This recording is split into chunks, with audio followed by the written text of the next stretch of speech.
Buenas a todos, buenas de nuevo en este podcast, en este pasaje de la historia.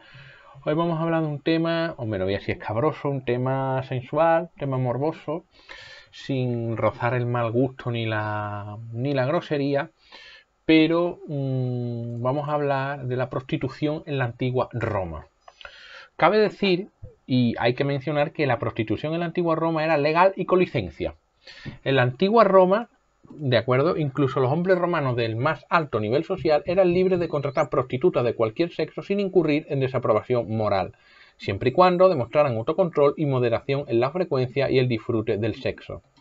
Al mismo tiempo, las propias prostitutas eran consideradas vergonzosas, la mayoría eran o bien esclavas o esclavas, o bien, si eran libres por nacimiento, relegadas a la infamia, personas totalmente carentes de posición social y privadas de la mayor parte de las protecciones otorgadas a los ciudadanos por el derecho romano. Un estatus que compartían con actores y gladiadores, todos los cuales, sin embargo, ejercían un atractivo sexual irresistible. Algunos grandes burdeles del siglo IV, cuando Roma se estaba cristianizando oficialmente, parecen haber sido contabilizados como atracciones turísticas y posiblemente eran propiedades del Estado. Cabe decir que la mayoría de las prostitutas eran esclavas o mujeres libres, y es difícil determinar el equilibrio entre la prostitución voluntaria y la forzada. Debido a que las esclavas eran consideradas propiedad bajo la ley romana, era legal que un dueño las empleara como prostitutas. El historiador del siglo I, Valerio Máximo, presenta una historia de complicada psicología sexual en la que un liberto había sido forzado por su dueño a prostituirse durante su tiempo como esclavo. El liberto mata a su propia hija joven cuando pierde su virginidad con su tutor. Cabe decir que la violación era un delito en la antigua Roma. La ley solo castigaba la violación de un esclavo si dañaba los bienes, ya que un esclavo no tenía capacidad jurídica como persona, hay que tener eso en cuenta. La pena tenía por objeto indemnizar al propietario por el daño de sus bienes. A veces, el vendedor de una esclava juntaba una cláusula de ne serva a los documentos de propiedad para evitar que se prostituyera. Esta cláusula significaba que si el nuevo dueño o cualquier dueño usaba a la esclava como prostituta, ella sería automáticamente libre. Una ley de Augusto permitía que las mujeres culpables de adulterio pudieran ser condenadas a la prostitución forzada en burdeles. Esta ley sería abolida en el año 389 después de Cristo. La literatura latina hace referencia frecuente a las prostitutas. Historiadores como Tito Livio y Tácito mencionan prostitutas que habían adquirido cierto grado de respetabilidad a través de un comportamiento patriótico, legalista o agresivo. La prostituta de clase alta, Meretrix, era un personaje corriente en las comedias de Plauto, que fueron influenciadas por los modelos griegos. Los poemas de Cátulo, Horacio, Ovidio, Marcial y Juvenal, así como el Satiricón de Petronio, ofrecen visiones ficticias o satíricas de prostitutas.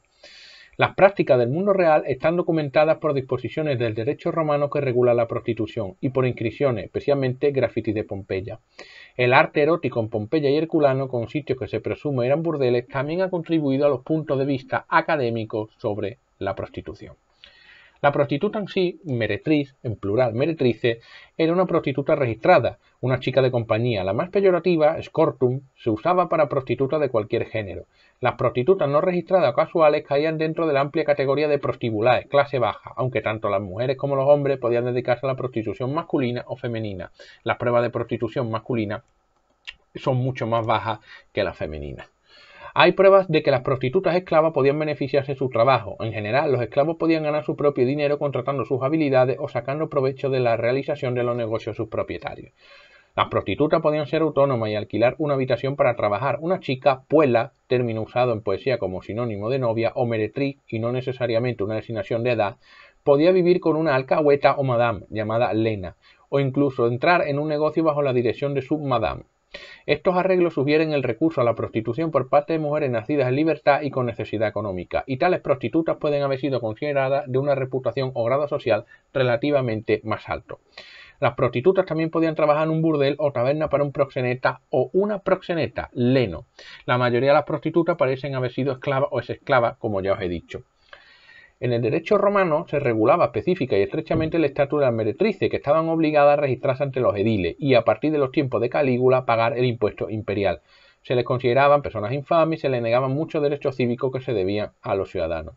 Algunas prostitutas profesionales, tal vez para ser comparadas con las cortesanas, cultivaban y se comportaban como personas de élite y podían llegar a ser ricas. Se supone y se dice que el dictador Sila construyó su fortuna con la riqueza que le dejó una prostituta en su testamento. Los romanos también asumieron que los actores y bailarines estarían disponibles para proporcionar servicios sexuales pagados. En la época de Cicerón, la cortesana Citeris, por ejemplo, era una invitada bienvenida a la cena del más alto nivel de la sociedad romana. Encantadoras, artísticas y educadas, como las geishas a día de hoy, tales mujeres contribuyeron a un nuevo estándar romántico para las relaciones hombre o mujer. Hablamos de la ropa y apariencia. Bueno, las meretrices puede ser que vistieran toga en público por elección, por educación. Se usaban también colores brillantes. En Pompeya se han encontrado artefactos que pueden sugerir que algunos pueblos sexualmente esclavizados pueden haber usado joyas por sus amos. Las cortesanas caras llevaban prendas llamativas de seda transparente. Las matronas llevaban la estola, de acuerdo, que era esa vestimenta correspondiente. Es como la toga masculina. En el Satiricón, el narrador de Petronio relata cómo vio a algunos hombres merodeando sigilosamente entre la fila de tablones de anuncios y prostitutas desnudas. El satírico Juvenal describe a una prostituta como si estuviera de pie desnuda con pezones dorados a la entrada de su celda. El adjetivo nudus, sin embargo, también puede significar expuesto, despojado de la ropa exterior, y las eróticas pinturas murales de Pompeya y Herculano muestran estas prácticas. Las esclavas sexuales y las trabajadoras del sexo se diferenciaban porque unas eran libres, otras no, por el estatus. Muchas tenían tatuajes que las identificaban como tal, aunque eran vinculadas a la esclavitud. Los tatuajes y la desnudez son habituales en los rangos más bajos de la esclavitud. Luego tenemos derechos y restricciones legales, la vida de prostituta y proxeneta. Como ya he dicho, tenían que tener licencia, estar registradas. Los proxenetas y prostitutas sufrían mucha restricción durante la República y el Imperio, pero hacia el año 300 de la era cristiana, los proxenetas y las prostitutas se encontraban en el punto álgido de las restricciones impuestas contra ellos.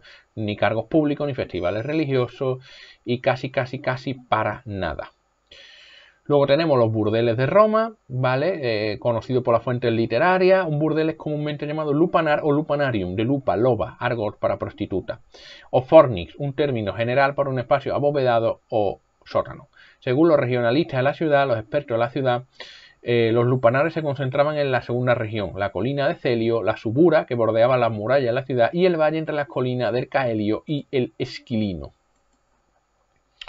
Luego, en este distrito, ¿vale? En segundo se encontraba el gran mercado, junto a muchos puestos de comida, barbería, la oficina del verdugo público, donde las prostitutas y los prostitutos merodeaban y hacían su negocio. Algunos burdeles aspiraban a una clientela más elevada. Los peluqueros siempre estaban a mano para reparar los estragos causados por las peleas entre las prostitutas y los prostitutos.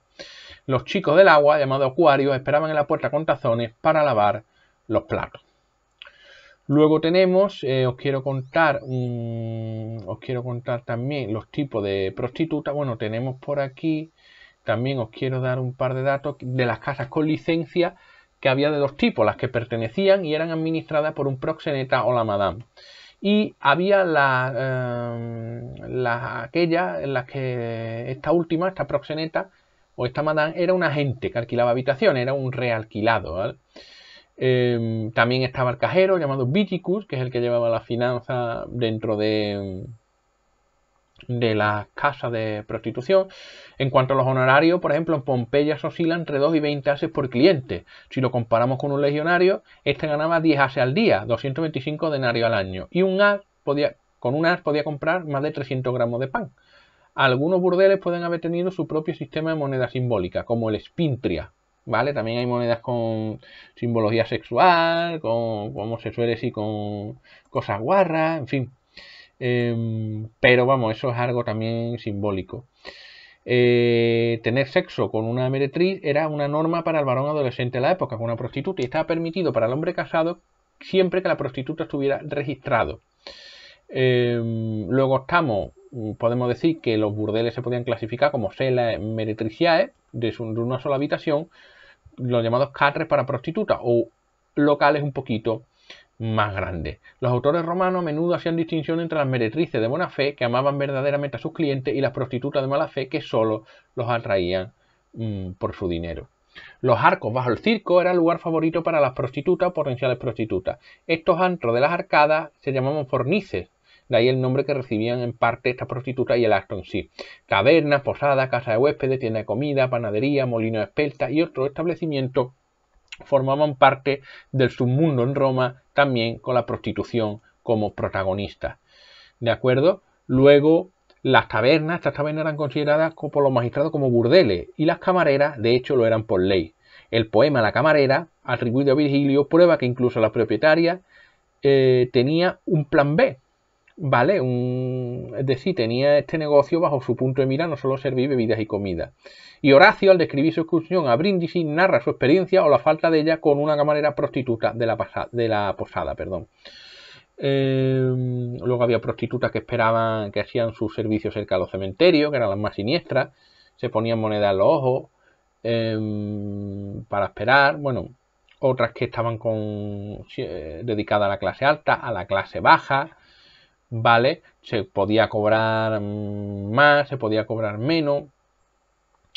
La mentalidad era totalmente diferente a la nuestra, por lo cual, bueno, pues tenemos que verlo con la mentalidad de esta época. El submundo de Roma lo podéis ver en las series como por ejemplo Espartaco, Sangre y Arena. No solo el submundo de los gladiadores, que también hay sexo, el submundo político, el submundo de la prostitución, está todo mezclado. Es como nuestros días. Prácticamente no cambia muchas cosas, ¿de acuerdo? Lo único que cambia es la tecnología, el idioma y poquitas cosas más. Bueno, pues aquí lo dejamos. Espero que os haya gustado. Comentarios, ideas, sugerencias en el cajetín de abajo del vídeo. Lean, viajen, cuídense y nos vemos en la próxima entrega de estos podcasts y pasajes de la historia. Hasta la próxima.